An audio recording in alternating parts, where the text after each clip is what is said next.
यो people, good morning, good evening, good afternoon. उम्मीद करता हूं कि आप सब लोग बहुत शानदार होंगे, बहुत जबरदस्त होंगे और घर पे होंगे, एकदम सेफ होंगे। और मैं भी बहुत सही हूं। और जैसे कि आप जानते हैं कि हम लोगों ने जो है वो हाल फिलहाल जो है अपना T20 सीरीज जो है वो चला रखी है, जिसके अंदर हम लोग जो है ओरिजिनल T20 तो बंद हो गया, IPL T20, लेकिन हम लोगों ने शुरू कर दिया। तो हमारे T20 के अंदर हम लोग जो है वो डिस्कस कर रहे थे हमारे पेपर नंबर 1 जो हमारा कॉमन पेपर है उसके कुछ क्वेश्चंस के बारे में। डेली मैंने आपको बोला था कि 20 क्वेश्चन जो है हम लोग डिस्कस करने वाले हैं। तो आज की क्लास के अंदर सर हम क्या करने वाले हैं, आज की क्लास के अंदर हम टीचिंग एप्टीट्यूड के 20 नए क्वेश्चन और करने वाले हैं। अर्लियर हम लोग जो है वो 2 वीडियो बना चुके हैं, 2 लेक्चर हम इसके ऊपर कर चुके हैं, तो 20-20 40 क्वेश्चन हम कर चुके हैं। आज की क्लास के अंदर भी 20 क्वेश्चन जो है वो हम लोग आपस में क्या करेंगे, डिस्कस करेंगे। ओके, हाँ जी सर, तो रेडी है आप लोग? हाँ जी सर रेडी है। चलो आइएगा हम शुरुआत करते हैं हमारे आज के लेक्चर का। श्री गणेश। और आज का लेक्चर के अंदर जो हमारे 20 नए इंपॉर्टेंट क्वेश्चन जो आ रहे हैं वो कौन कौन सा। सबसे पहला क्वेश्चन आ रहा है, the teaching can be defined as the. अच्छा, मैं इसको शुरू करने से पहले एक छोटी सी बात बोलूंगा।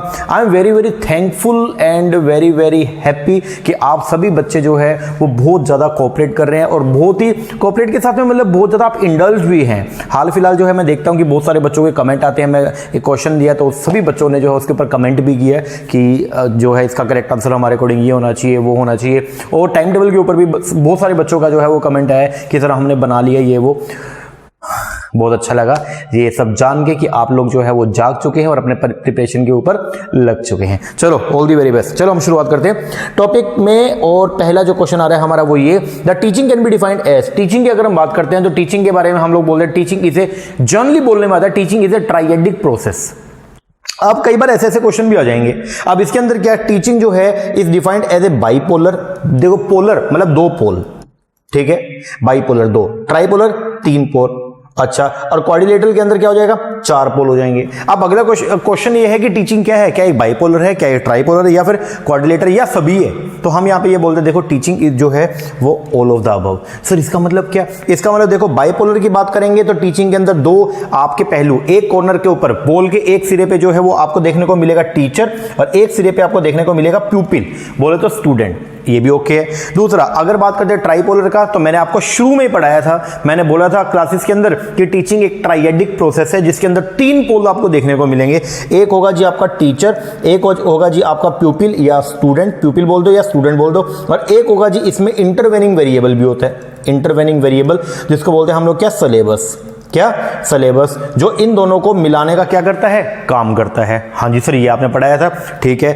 ये जो टीचर होता है ये होता है आपका इंडिपेंडेंट वेरिएबल, और जो ये प्यूपिल या स्टूडेंट जो होता है इसको बोलते हैं हम लोग क्या, डिपेंडेंट वेरिएबल। और ये होता है क्या, इंटरविनिंग वेरिएबल। क्या बोलते हैं, इंटरविनिंग वेरिएबल। तो सर इसके अकॉर्डिंग तो आंसर अपना ट्राइपोलर और बाइपोलर होना चाहिए। नहीं, एक क्वाड्रिलेटरल भी होता है। अभी क्वाड में क्या होता है, बेसिकली क्वाड में आपको 4 मिलेंगे। एक तो होगा टीचर, हाँ सर होना ही है वो तो। एक होगा प्यूपिल, सर ये भी होना है। एक होगा आपका इंटरवेनिंग वेरिएबल के नाम पे सिलेबस, हाँ, या फिर करिकुलम, हाँ सर ये भी होना है। और एक और होगा, उसका बोलते हैं एक्सट्रेनियस वेरिएबल। क्या, एक्सट्रेनियस वेरिएबल। ये वो वेरिएबल है जिनको कंट्रोल करके रखना है। इसको कई बार ना हम लोग ऐसे ही बोलते हैं, कंट्रोल वेरिएबल। क्या बोलते हैं, कंट्रोल वेरिएबल। सर ये क्या है, देखो वैसे तो देखो टीचिंग और लर्निंग प्रोसेस के अंदर हम लोग बेसिकली जो है वो टीचर, स्टूडेंट और इंटरवेनिंग वेरिएबल बोले तो सिलेबस को लेके चलते हैं। लेकिन कई बार क्या होता है, इनके अलावा भी कुछ और चीजें भी होती हैं जिनका हमारे टीचिंग प्रोसेस के ऊपर इंपैक्ट पड़ता है, तो उनको भी कंसीडर साथ में करना चाहिए। दैट्स व्हाई यहां पे बोलता है क्या, teaching can be defined as a bipolar है, ट्राइपोलर है, क्वाड्रिलेटरल है। तो आंसर क्या आ गया, ऑल ऑफ द अबव। आ रही है बात समझ में। और एक्सटेनियस क्या है, वैसे मैंने आपको रिसर्च के अंदर भी पढ़ाया था, खैर अभी मैं दोबारा बता दूं। एक्सटेनियस वेरिएबल एक ऐसा वेरिएबल है जिसको स्टडी के अंदर कंसीडर नहीं करते, बट कहीं ना कहीं उसका हमारे स्टडी के ऊपर इंपैक्ट पड़ता है, उसको बोलते हैं हम लोग क्या, एक्सटेनियस वेरिएबल। तो एक्सटेनियस के नाम पे, जैसे टीचिंग के अंदर अगर मैं बात करूं बेंचेस, अब बेंच है, ठीक है, बेंचेस हो गए जहां पे बच्चा बैठता है, ठीक है, या बोर्ड हो गया, ठीक है, प्रोजेक्टर्स हो गया, ये सब क्या है, ना तो ये टीचर है, ना ये प्यूपिल है, ना ये इंटरवेनिंग का पार्ट है, ये सब किसका पार्ट होगा, ये एक्सटेनियस वेरिएबल का पार्ट है। तो यहां पे बोला जाएगा कि टीचिंग जो प्रोसेस है वो उसमें ये तीनों की तीनों चीजें आती हैं। चलो जी, अगला क्वेश्चन आ गया सर हमारा, इट इज ऑलमोस्ट साइमल्टेनियस। बोला ये साइमल्टेनियस होता है, occurrence of the stimuli and response. एक वर्ड है स्टिमुली। पहले क्या होगा, स्टिमुलेट होगा, मतलब एक पर्सन जो है वो अंदर से क्या होगा, प्रोत्साहित होगा, और प्रोत्साहित होने के बाद में उसके ऊपर क्या करेगा, रिस्पोंड करेगा। तो स्टिमुली जनरेट होगी और फिर रिस्पोंड करेंगे। हाँ जी बिल्कुल होता है, क्योंकि ये दोनों हमेशा एक साथ चलती हैं, साइमल्टेनियसली होता है। इधर से स्टिमुली जनरेट हुई, उधर से रिस्पोंड करना शुरू किया। अगर आपको प्यास लगेगी आप क्या करोगे, सर अगर प्यास लगेगी तो पानी पिएंगे, बोले तो प्यास लगना, एक स्टिमुली जनरेट हुई और रिस्पोंड क्या किया, पानी पी लिया। तो ये बोलता है इट इज ऑलमोस्ट साइमल्टेनियस, बोला साइमल्टेनियस एक साथ होता है, occurrence of the stimuli and the response to them, it is called, इसको क्या बोलते हैं, ये टर्म है, इसको बोलते हैं contiguity। क्या बोलते हैं, contiguity। अब मैं एक बार थोड़ा सा मैंने लिखा है, it is a sequential occurrence. ये क्या, सीक्वेंशियल अकरेंस और प्रोक्सिमिटी। प्रोक्सिमिटी का मतलब क्या, नजदीकी, क्या नजदीकी। आप हमारे बताओ कितने नजदीक हैं, हाँ जी सर देखो ऐसा लगता ही नहीं है कि हम लोग जो है दूर बैठे, ऐसा लगता है अपने सामने है या नहीं है। हाँ जी, इसी को बोलते हैं it is a sequential occurrence और प्रोक्सिमिटी ऑफ किसका, stimulus and response causing their association in the mind. तो ये दोनों एक साथ में जो जुड़ा हुआ है, इनको इस टर्म को बोलते हैं हम लोग क्या, कॉन्टिग्यूटी। ओके हाँ जी सर, चलो आगे बढ़ते हैं। अगला क्वेश्चन जो आ रहा है हमारे पास में वो है ये, विच of the following statement applied in the context of online teaching method. कुछ हमारे ऑनलाइन टीचिंग मेथड है, जिस तरीके से मैं बच्चों को पढ़ाता हूं। अब हमारा तो चलो दोनों ही है, हमारे पास तो जो है वो क्या है, ब्लेंडेड सिस्टम है। ब्लेंडेड का मतलब हमारी ऑफलाइन क्लासेस भी चलती है हिसार में और ऑनलाइन भी हम प्रोवाइड करवाते हैं। तो ऑनलाइन वाले बच्चे, हालांकि उनका इंटरेक्शन नहीं है डायरेक्टली मेरे साथ में, तो उनके लिए क्या है, अगर मैं बात करता हूं तो ये बोलते हैं कुछ स्टेटमेंट है जो ऑनलाइन टीचिंग मेथड के ऊपर जो अप्लाई होती है। वो क्या, teacher does not help in construction of knowledge. क्या बात करते हो, टीचर क्यों हेल्प नहीं करता, अरे ऑनलाइन हो चाहे ऑफलाइन, हमने तो बच्चों को पढ़ाना होता है, तो हमारा तो मेन उद्देश्य क्या है कि बच्चों की नॉलेज को क्या करना, एनहांस करना। गलत। अच्छा जी, आगे अगर मैं बात करता हूं, there are more role of the learner in the instruction process. बिल्कुल सही बात है, सबसे इंपॉर्टेंट बात यह है कि ऑनलाइन के अंदर जो है वो बच्चे के ऊपर बहुत सारी चीजें डिपेंड करती है। क्यों, क्योंकि टीचर सामने नहीं है, तो बच्चा जो है वो मेन भूमिका निभाता है। ये ओके है।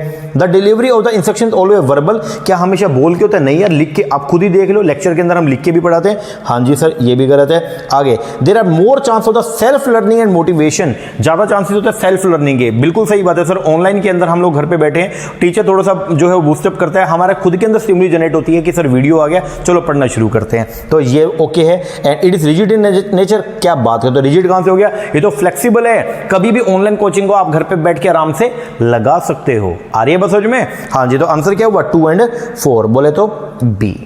ओके हाँ जी सर, चलो आगे बढ़ते हैं।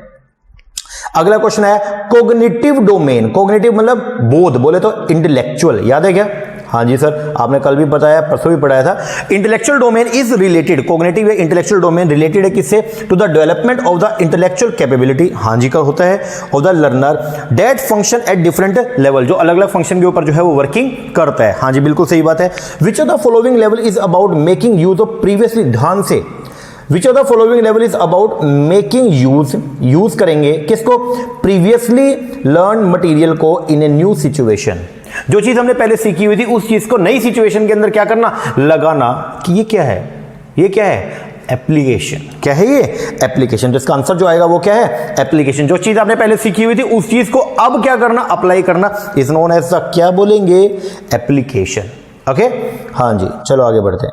इसके बाद है जी एक वर्ड रीइंफोर्समेंट। ये जो बेसिकली प्रेरणा बोल दो या फिर क्या कुछ एक्स्ट्रा चीज देना। रीइंफोर्समेंट इज प्रोवाइडेड, कैसे देते हैं, देखो अगर मान लो आप बच्चों को प्रमोट करते हैं तो उसके लिए दो तीन तरीके हैं। पॉजिटिवली भी आप उनको प्रमोट कर सकते हैं, नेगेटिवली आप उनको प्रमोट करते हैं। कई बार हम ऐसा बोलते हैं बच्चे को, यस बेटा यस यू कैन, तो बच्चा इंस्पायर होगा। कई बार ऐसा होता है कि हम दूसरे तरह से मोटिवेट भी करते हैं कि यार मुझे लगता नहीं है तुझसे हो पाएगा, देखते हैं बाकी, बट मुझे लगता नहीं तुझसे हो पाएगा, तो बच्चे को होगा यार ऐसे कैसे, मेरा टीचर मेरे पे शक कर रहा है, अब तो मैं करके ही रहूंगा। ये भी एक क्या है, रीइंफोर्समेंट है। आ रही है बस समझ में। हाँ जी, तो बोलता है reinforcement is provided by any factor that increase the probability that a response will be repeat. मतलब एक बच्चा लगातार एक ही जैसा काम करता रहे तो उसके लिए जो है रीइंफोर्समेंट प्रोवाइड की जाएगी।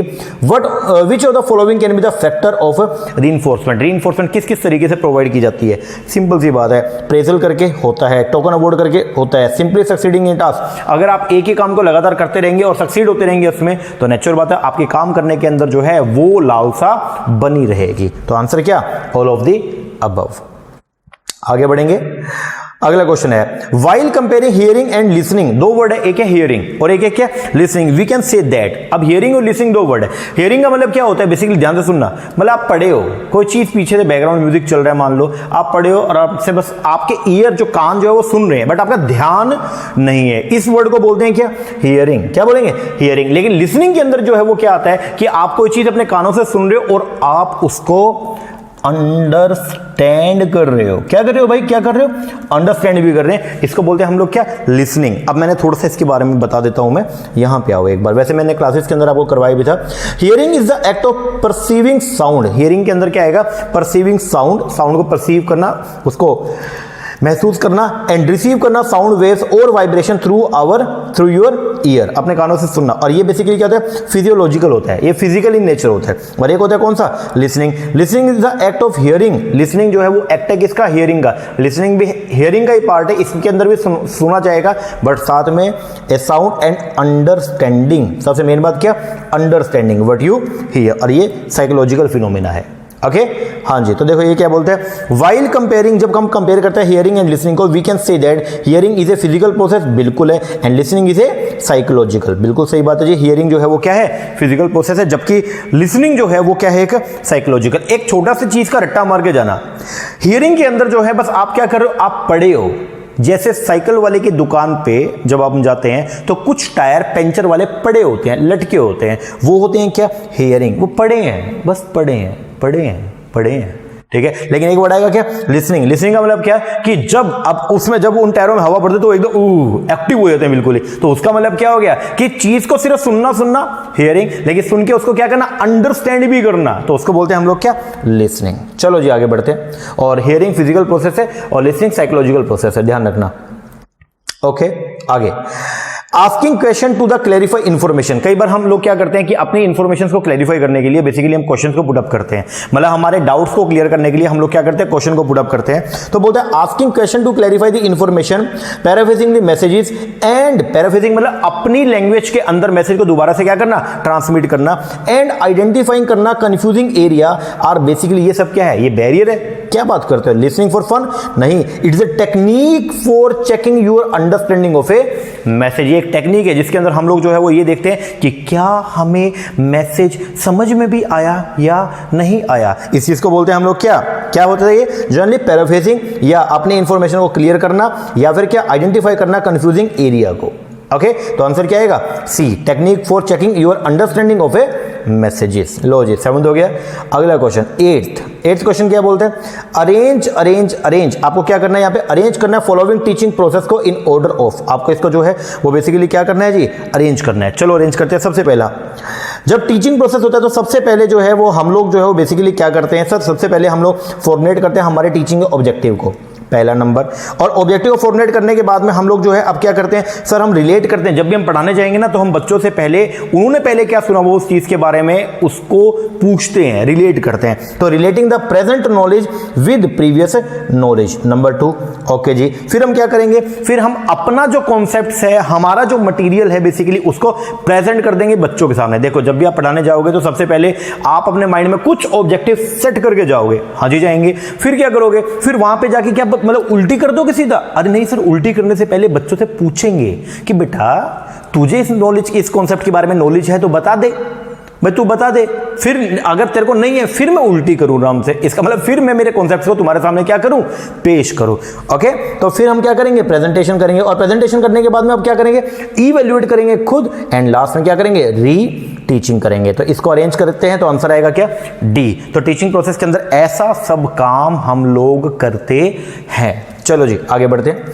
अगला क्वेश्चन है जी, कंसीडर करें, हाँ ये वेरी वेरी इंपॉर्टेंट क्वेश्चन भाई,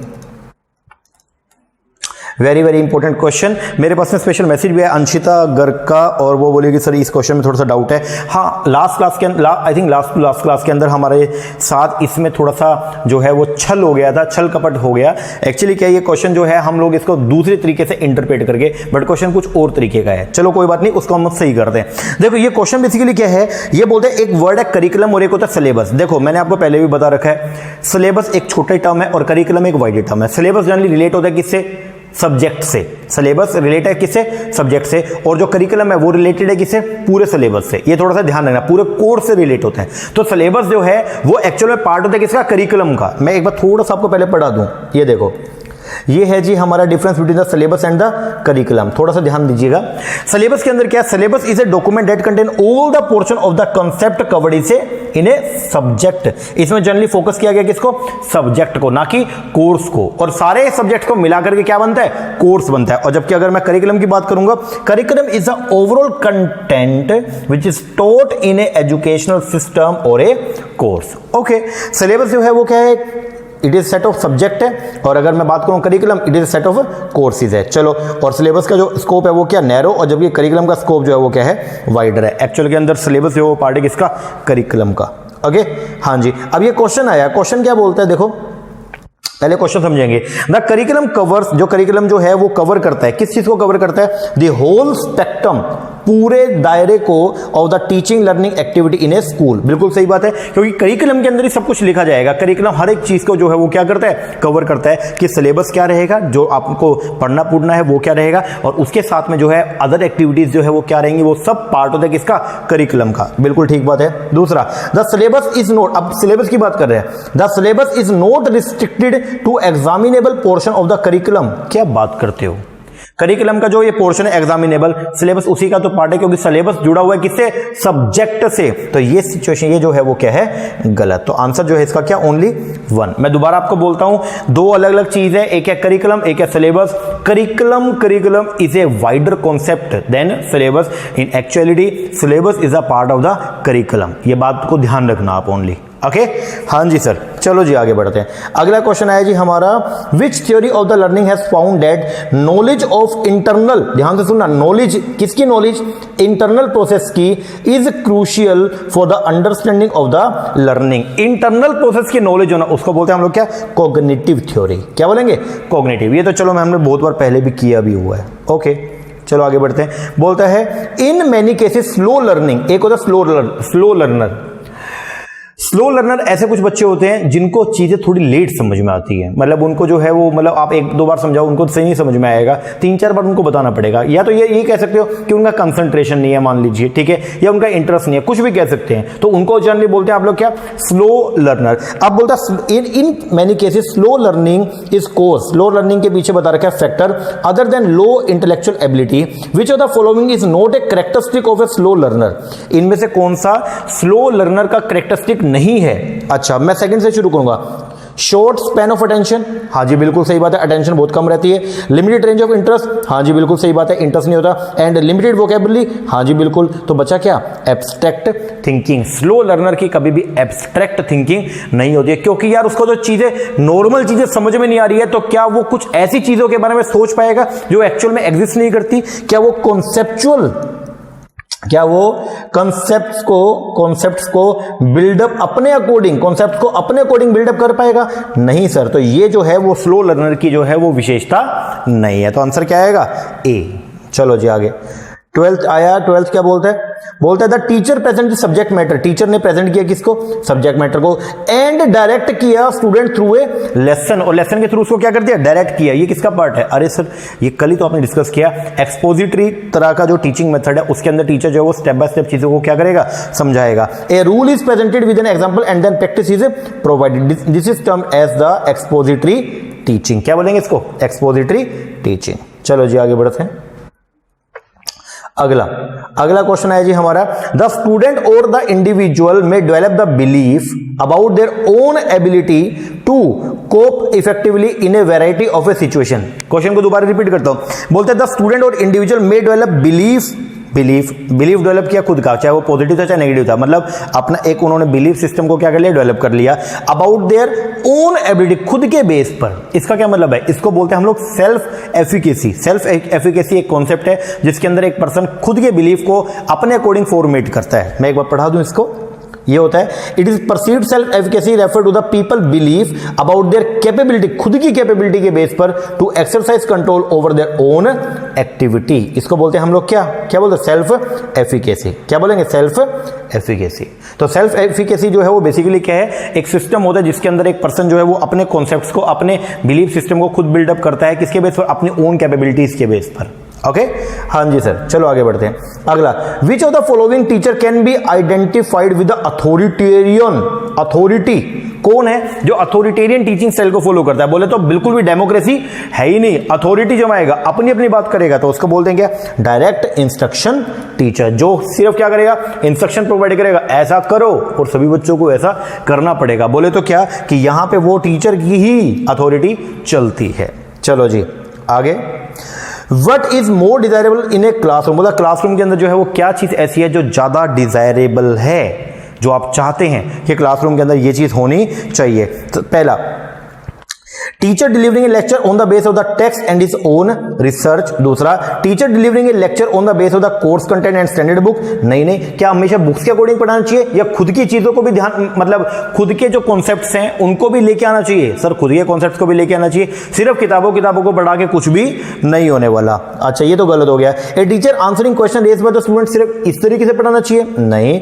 टीचर मेंटेनिंग स्ट्रिक्ट डिसिप्लिन, अरे एंड टेकिंग अटेंडेंस रेगुलरली, ये क्या बात हुई? मेन चीज जो है वो ये है, ए टीचर डिलीवरी करेगा लेक्चर को on the base of the text, बोले तो जो बुक्स दे रखी है, एंड हिज ओन रिसर्च। तो टीचर साथ साथ अपनी रिसर्च को भी साथ साथ क्या करेगा, जोड़ेगा कि मेरे अकॉर्डिंग जो है, जैसे मान लो बुक्स के अंदर बेटा ये लिखा हुआ है और ये क्यों लिखा हुआ है उसके लिए मैं आपको बताता हूं क्योंकि मैंने स्टडी किया हुआ है। तो ये है कि क्लासरूम के अंदर ये चीज जो है वो टीचर के अंदर हमेशा प्रेजेंट होनी चाहिए कि वो बुक्स को तो रेफर करे और साथ में खुद की चीजें भी साथ साथ क्या करता रहे, एक्सप्लेन करे। चलो जी आगे, which process of communication is the best for controlling the noise in the classroom. कई बार ऐसा होता है कि क्लासरूम के अंदर जो है वो क्या हो गया, शोर मच गया। जैसे कई बार मेरी भी क्लासरूम के अंदर होता है कि मान लो जैसे मैं एंटर किया, बच्चे चिल्लाए जा रहे हैं, करे जा रहे हैं, तो उस टाइम पे क्या करें, या तो हम धमका दें, ओए चुप हो, ऐसा। लेकिन ये थोड़ा सा सही नहीं है, तो मैं क्या करता हूं, मैं आराम से आया और लेक्चर स्टैंड पे खड़ा हो गया, बच्चों की तरफ देखना शुरू किया और मैं बस ये बोलता हूं, कर लो नहीं कर लो, पहले तुम अपना कर लो, तो बच्चे सारे के सारे चुप हो जाते हैं। ये सबसे बढ़िया भी होता है कि कल को जब आप भी पढ़ाएं तो ऐसा नहीं है कि आप बच्चों को स्कोल्ड करना शुरू कर दो, मारना पीटना शुरू कर देना।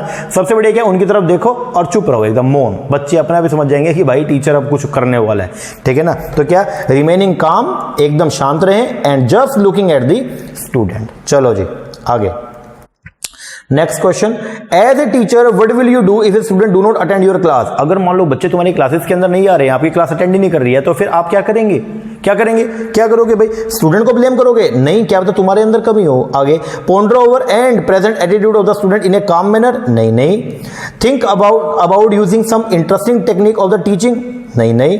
Try to understand the reason. सबसे मेन चीज ये है कि आप रीजन ढूंढोगे एंड ट्राई करोगे कि मैं उसको क्या करूं, दूर करो। सबसे इंपॉर्टेंट बात यही है कि आप ये देखोगे बच्चा क्यों नहीं आ रहा, भाई रीजन ढूंढो सबसे पहले और कोशिश करो कि वो रीजन को आप क्या कर दें, दूर कर दें, ताकि बच्चा आपकी क्लास में अटेंड होना शुरू हो जाए। आगे, हाँ जी, a teacher is strict. Teacher जो है वो बहुत स्ट्रिक्ट है in maintaining the discipline in the class, both in the curricular and the extra curricular activity. ठीक है जी, मतलब क्लासरूम के अंदर भी और क्लासरूम के बाहर भी टीचर बहुत ही क्या है, स्ट्रिक्ट है। हाउएवर, लेकिन there is always a room for the discussion regarding the clarification of the doubt in the teaching, learning and conducting other activity. लेकिन टीचर ये भी बोलते हैं कि बेटा कभी डाउट हो ना तो मुझसे पूछ भी लें। टीचर थोड़ा सा यू भी स्ट्रिक्ट वाला, और साथ में टीचर जो है वो ये भी बोलता है कि कभी अगर डाउट हो तो आप मुझसे पूछ भी सकते हैं। What is the approach of the teacher towards the student. तो टीचर की ये कौन सी अप्रोच है, क्या वो अथॉरिटेटिव है? ना, पूरी तरह से। क्यों? क्योंकि उसने बच्चों को ये भी तो बोल रखा है कि आ जाना। अच्छा, डेमोक्रेसी है? ना, अपनी भी तो चलाता है। ठीक है, फ्लेक्सिबल है? यस, ये क्या है, फ्लेक्सिबल अप्रोच है, जहां पे टीचर दोनों चीजों को यूज करता है। बोले तो क्या, अथॉरिटेटिव भी और डेमोक्रेटिक भी। ओके, हाँ जी, चलो जी आगे। Discussion in the class will be more effective. बोलते हैं डिस्कशन जो है क्लास के अंदर वो ज्यादा इफेक्टिव होगा if the topic is discussion. अगर टॉपिक जो है डिस्कशन का इज वो क्या होगा आप बताएं। वैसे मैंने ये वाला क्वेश्चन क्लासेस में भी कवर किया था, तो ये है जी आपका होमवर्क जो आपको घर से करना है और मुझे आप कमेंट करके बताएंगे कि इसका एक्चुअल के अंदर क्या होना चाहिए। बहुत इंपॉर्टेंट क्वेश्चन है, ध्यान से समझेंगे क्योंकि इसमें दो चीज ऐसी है जो मैच कर रही हैं, तो आपको वहां पे मोस्ट सुटेबल जो है वो आपको बताना है। ठीक है, तो आप ये देखिएगा। ठीक है, अगर डिस्कशन करना है तो फिर क्या चीज ज्यादा सही है। चलो अगला, which of the following is the most important single factor, ऐसा कौन सा सिंगल फैक्टर है in underlying the success of the beginning as a teacher. अगर मान लो आप टीचर की सक्सेस के पीछे सबसे इंपॉर्टेंट चीज जो है वो क्या होती है, टीचर की पर्सनैलिटी एंड उसकी एबिलिटी कि वो रिलेट करता है क्लास के अंदर एंड टू द प्यूपिल, कि वो बच्चों के साथ में जो है उसका घुलना मिलना बेसिकली, और उसकी पर्सनैलिटी वो कैसी है, बच्चों के साथ आपकी रैपो कैसी है, ये चीज जो है वो आपकी सक्सेस को जो है वो क्या करती है, डिफाइन करती है। जितना आपका बच्चों के साथ रैपो जो है वो क्या हो जाएगा, बन जाएगा, बिल्डअप हो जाएगा, उतना ही आपकी सक्सेस जो है वो टीचिंग के अंदर वो क्या हो जाएगी, बढ़ जाएगी। तो आंसर इज द सी।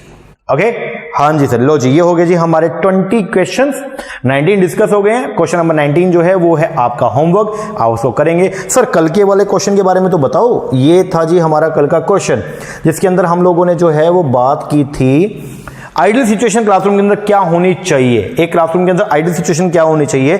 तो इसके अंदर हम लोगों ने जो है वो ये देखा था, पहला ए टीचर कम्स, एक second, a teacher comes fully prepare to deliver his lecture, कैसा होना चाहिए, बिल्कुल सही बात है सर। आइडियल सिचुएशन तो यही बोलते हैं कि टीचर जो है पूरी प्रिपरेशन के साथ आए लेक्चर लेने के लिए। ओके, दूसरा, student will fully prepare and discuss the subject with each other, क्या स्टूडेंट आपस में डिस्कशन करें, बच्चे ही आपस में डिस्कशन करें, क्या बात करते हो सर, क्लास का माहौल एकदम क्या हो जाएगा, बेकार हो जाएगा। तो ऐसा ये तो नहीं होगा। दूसरा, teacher and student discuss the subject, बिल्कुल सही बात है सर। क्लासरूम के अंदर बढ़िया जो है वो आइडियल तो यही होगा कि दोनों आपस में क्या करें, डिस्कस करें। And teacher use audio visual instruction facility while learning, ये भी क्या बात हुई सर, वाइल लर्निंग या वाइल टीचिंग होना चाहिए था, बिल्कुल ये भी गलत है। तो आंसर इज ए एंड सी, बोले तो ए। ये था हमारे कल वाले क्वेश्चन का आंसर। तो ये भी हमारा हो गया कंप्लीट। एक क्वेश्चन आपको मैंने दिया वो आप करेंगे। अच्छा जी, कल के क्वेश्चन के जो विजेता हैं वो कौन कौन है जी, हमारे प्यारे प्यारे बच्चे, तो उनकी हम चर्चा करेंगे थोड़ी सी। जिनका कल हुआ है, जिन्होंने कल रिप्लाई किया था, थोड़ा सा हम देख लेते हैं जल्दी जल्दी से। आओ, मैं नाम लूंगा और आप सभी को, आपको मालूम तो है गिफ्ट के नाम पे आपको मिलने वाला है क्या, जेआरएफ का सर्टिफिकेट। वो आज हमारे यहाँ से हम लिख के भेज देंगे और आपके होम एड्रेस पे लॉकडाउन के बाद में आ जाएगा। मतलब लॉकडाउन के बाद थोड़ा बहुत पेपर ऊपर होगा, बस पेपर आपने प्रेजेंट करना है, वहाँ पे जेआरएफ आएगा, इधर से हम सर्टिफिकेट भी भेज देंगे, ठीक है ना। तो कौन कौन से जो जिन बच्चों का मैं नाम लेता हूँ, सुचित्रा एकदम ओके है जी, उसके बाद में है निधि का ओके है, ओके ओके ओके, मारुति जी का ओके है, लकी साहिबा जी का ओके है, और राम तीरथ का ओके है जी, और ये एंजेलिना साहू, हाथ मत जोड़ो, क्वेश्चन आंसर तो बताओ। भास्कर सिंह का ओके है जी, ओके। इसके बाद में लवलीन मेहता जी का ओके है, मेगा सिंह का ओके है, मराठी जी का ओके है, अनीता जांगड़ा का ओके है, मनीषा ग्राक गलत है जी, आपका बिल्कुल गलत है, सही कीजिएगा। इसके बाद में है जी आपका चंद्र कुमार राव, एकदम ओके है जी। उसके बाद में है जी आपका आयुषी डिंगरा ओके है, अरुणा शर्मा ओके है, और ये मंजुनाथ ओके है, और ज्योति बंसल का ओके है, और नीरू यादव जी का आपका गलत है मैम, सही कीजिएगा, ओके। अंकिता जी का ओके है, और ये दिनेश तेम्बरिया अनअकैडमी, ये नहीं, हम यहाँ पे ले रहे हैं ना क्लास, सही है, चलने दो ना यार, यहीं पे अपना भी तो आइडेंटिटी होनी चाहिए ना। अच्छा, पूजा सप्रा जी का ओके है, मनोज साहू का ओके है, नीरू यादव जी का गलत, ज्योति शुक्ला गलत, और रक्षचंद्र चौरसिया इनका ओके है जी। उसके बाद में नीरू यादव जी का गलत है, और शोएब आलम जी का ओके है, और इसके बाद में आते हैं आपके राहुल शर्मा, बोलते हैं थैंक यू सर, जोश इज ऑन फायर, ओके, जोश इज ऑन फायर, ठीक है, बढ़िया। फिर ये भार्गव जी का ओके है, रिया अग्रवाल का ओके है, ओके, और बलजिंदर गिल का जी भी ओके है, और ये सुब्रत समिता इनका भी ओके है जी, विजय कुमार जी का ओके है, आदित्य कक्कड़ का ओके है, Nishu Upadhyay okay. Sir assertion reasoning वाले क्वेश्चन की भी प्रैक्टिस करें, हाँ जी बिल्कुल कराएंगे निशु, नेक्स्ट क्लास के अंदर वही लेके आएंगे। अच्छा, जगतार सिंह जी का ओके है, बीनू यादव का ओके है, प्रशव गौर का ओके है, और सनी ठुकरानी का ओके है। Manish ji sir answer B, and sir you are motive, हाँ ठीक है, मोटिवेशन तो ओके है भाई मेरे, लेकिन मनीष जी आपका आंसर जो है वो गलत है, आंसर ए होगा। रवि मोदी जी का ए ओके है। I want to say thank you for providing your effective knowledge to us, thank you very much sir, your stress free coaching teaching is commendable, अरे वाह, it's a great one, thank you. उसके बाद में है जी आपका स्वाति नेगी जी का okay है, भाग्यश्री नायक जी का ओके है, Aman Joshi ji very very good, Angelina Sahu ji का ओके है और हिना कोक्कू जी का ओके है। सदफ अंसर नहीं है, ऑप्शन बी आपने चूज किया, आंसर आएगा ए सदफ, क्या बात है। ओके, प्रियंका बस जी का ओके है और बबली बबरवाल सर मैरिड गर्ल्स का टाइम टेबल फॉलो करना मुश्किल है। अच्छा, मैरिड्स को दिक्कत है कि थोड़ा, कोई बात नहीं, मैरिड्स के लिए भी बना देंगे हम टाइम टेबल, एक चिंता मत करो, ठीक है, नेक्स्ट क्लास में बना के देंगे तुमको भी। अच्छा, डिम्पल गर्ग जी का ओके है, प्रियल ये जनवार जी का ओके है और आकाश तिवारी ओके, अमरीन कौसर जी का ओके है और दीपिका का ओके है और अभिषेक गलत, किरो गुप्ता 20 का ए ओके है, जयश्री बिष्ट का ओके है और बहुत सारे हैं। अभी विनय पाल ने, विनय जी आपने बी बोला, ए आएगा विनय जी, थोड़ा सही कीजिएगा। और ये अंश परम जी का इन्होंने क्या लिखा है 20 का ए okay sir, you are good teacher, thank you very much Ansh. और निशा कुमारी जी का ओके है और भी बहुत सारे बच्चे हैं, देखिए वो सबको यहाँ कंसीडर करना तो अभी पॉसिबल नहीं है, लेकिन जिन जिन बच्चों ने ए दिया था वो सभी बच्चे जो हैं वो गिफ्ट के हकदार हैं और आपको गिफ्ट के नाम पे जो है वो मिलेगा जेआरएफ का सर्टिफिकेट, बहुत जल्दी ही आपको मिलने वाला है। All the very very best, बढ़िया तरीके से जो है वो तैयारी करते रहें, रिवीजन पे पूरा फोकस करें, शानदार तरीके से लगे रहें बस, ठीक है ना, रुकना नहीं है, रुकना तेरा काम नहीं। ओके, हाँ जी, तो ये करते रहें, बाकी मिलेंगे हम हमारे नेक्स्ट क्लास बोले तो कल, तब तक के लिए take care, thank you very much.